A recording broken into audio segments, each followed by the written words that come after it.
Kali ini kita akan menyelami satu tema yang sering disebut tapi jarang dipahami secara jernih,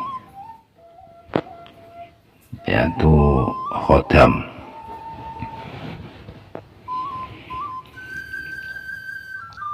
Apa sih sebenarnya khodam? Apa semua orang memilikinya?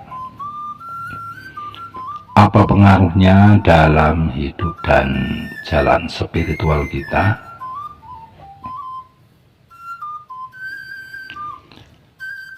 Berikut ada beberapa jawabannya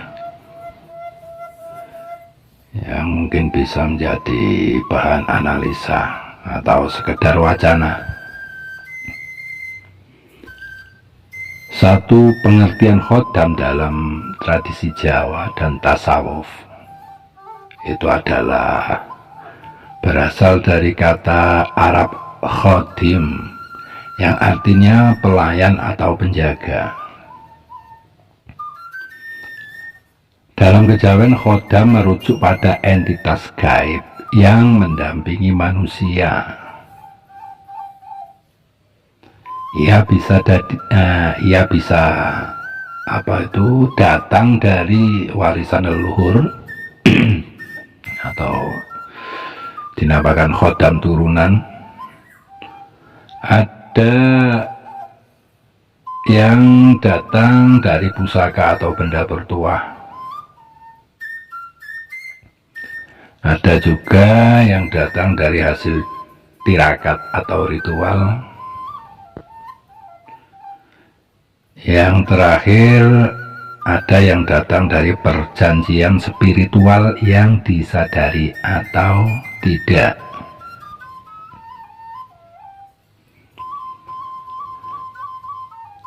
Mungkin dalam tasawuf kita belajar bahwa setiap manusia memiliki unsur-unsur gaib dalam dirinya. Kadang khodam muncul bukan dari luar, tapi dari pantulan energi batin kita sendiri atau manifestasi rasa, keinginan atau luka jiwa yang membentuk entitas.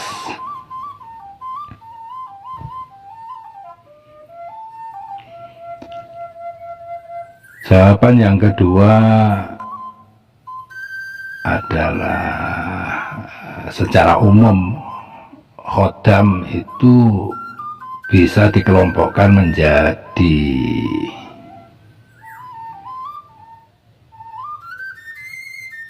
khodam nurani cahaya pertama, kelompok pertama, yaitu khodam yang datang dari lagu suci, zikir atau wasilah rohani, biasanya memberi kedamaian, perlindungan batin, dan membimbing ke jalan yang lurus. Itu kelompok pertama dari jenis dan karakter khodam.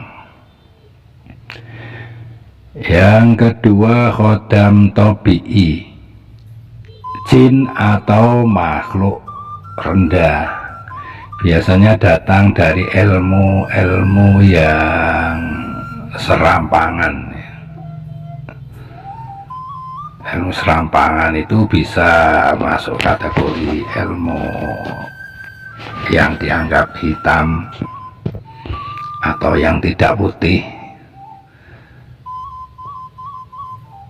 atau pesugihan atau tirakat yang tidak bersih, atau yang mana kesan awalnya memberi kekuatan tapi lama-lama menuntut balasan atau mudorot.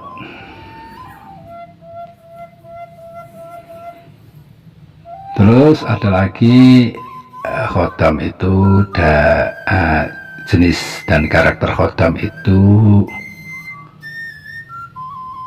dikelompokkan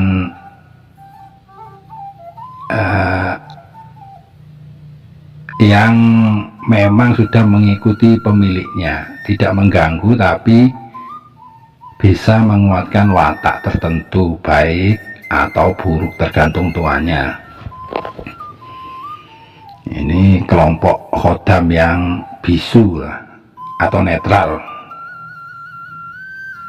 Jadi maksudnya bisu bukan tidak bisa berkata, tapi ngikut aja.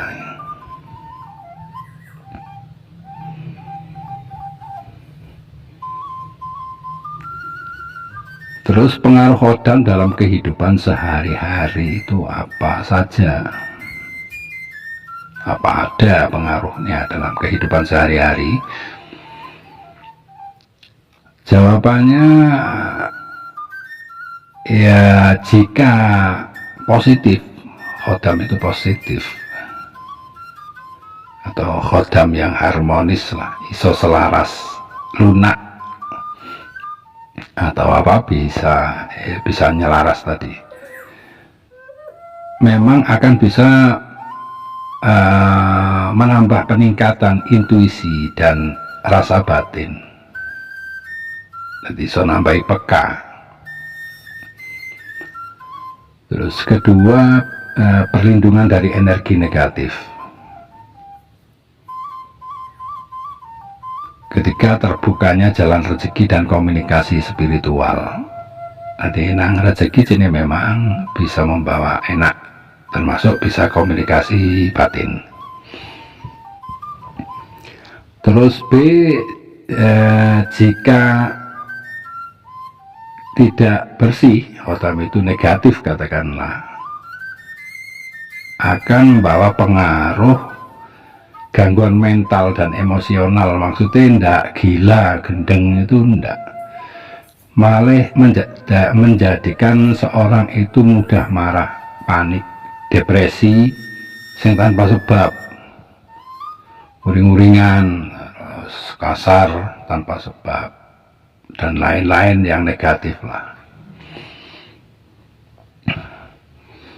Terus dua, bisa menimbulkan ketergantungan pada ritual dan rasa. Jadi tergantung aja sama ritual, kalau nggak ritual nggak enak, gampangannya gitu. Terus rasa tergantungan lagi, kalau nggak membawa ini, kalau nggak dengan itu nggak enak. Ketiga, pengaruh dari khodam yang negatif adalah sulit fokus dalam ibadah atau hidup yang tenang. Tadi kongkong bahagia, tenang, nyantai, terus menemukan hening apa yang dicari dan menemukan jati diri itu sangat angel, sangat sulit.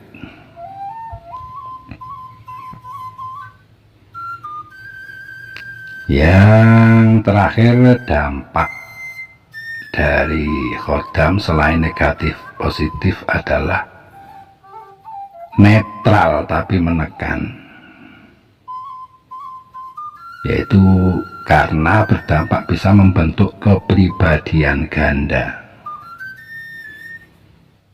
Ora iso ajek, ora iso konsisten, ora iso nduweni kepribadian alias molah malih.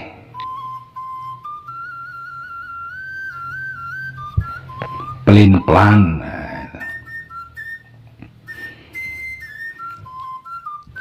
raguan, nggak isoan. Kadang juga terasa seperti ada yang nuntun tapi tidak selalu jelas arahnya. Jadi angel nemokno titik satu kejernihan apa yang ingin dipahami, utawa ora jelas malian arah ngetan gak ngetan, ngalor gak ngelor, ngidul gak ngidul, mojok gak mojok, lungguh enggak, ngadeg juga enggak.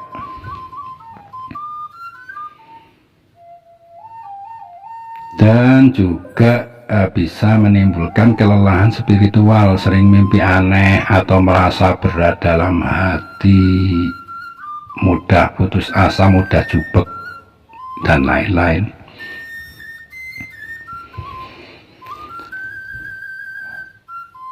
Lalu bagaimana menyikapi khodam? enaknya bagaimana kalau begitu menyikapi khodam? Ya, enaknya itu bisa dibilang yang pertama itu jangan memuja atau menyembah. Tidak usah terlalu dipuja, katakanlah diterdepankan, apalagi sampai menyembah. Maksud menyembah itu ketergantungan tadi, bukan disembah-sembah pakai sujud-sujud, ya nggak mungkin lah kalau khodam atau apa disembah sampai sujud-sujud. Maksudnya jangan sampai timbul ketergantungan tadi. Karena apa? Khodam bukan Tuhan, bukan juga sumber mutlak kekuatan. Mereka hanya alat bantu aja, atau bahkan bisa jadi ujian. Jadi mereka itu ujian malah. Terus jaga kesadaran, bukan hanya kekuatan. Seperti dalam Suluk Wijil kan dikatakan wong kang eling ora butuh panunggalan liyane. Artinya orang yang sadar Tuhan itu sebenarnya tidak lagi butuh pendamping gaib lainnya.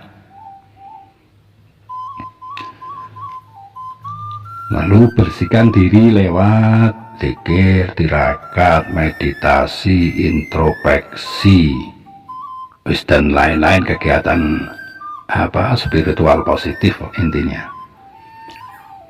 Atau bila merasa terganggu oleh energi halus atau pengaruh khodam yang tak sejalan, perkuat hubungan dengan Tuhan, itu utama. Sebab tirakat dan doa lebih baik dari perjanjian batin dengan entitas lain. Lebih jos lagi adalah istiqomah, lumintu.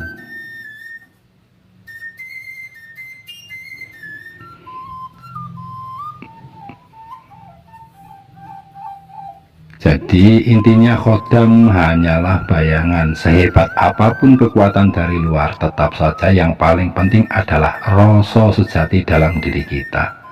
Jangan biarkan cahaya ilahi dalam diri kita tertutupi oleh kekaguman pada makhluk. Karena kitalah yang diberi amanah untuk memimpin alam ini, untuk memimpin jagat gede ya, dan jagat alit ini. Dalam arti bukan memimpin semena-mena ya.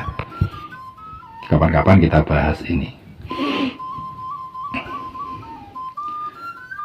Dan bukan dipimpin oleh makhluk halus, malah kita yang seharusnya yang memimpin mereka. Salam eling lan waspada. Saking dalem pun Ki Ageng Seruput nuwun.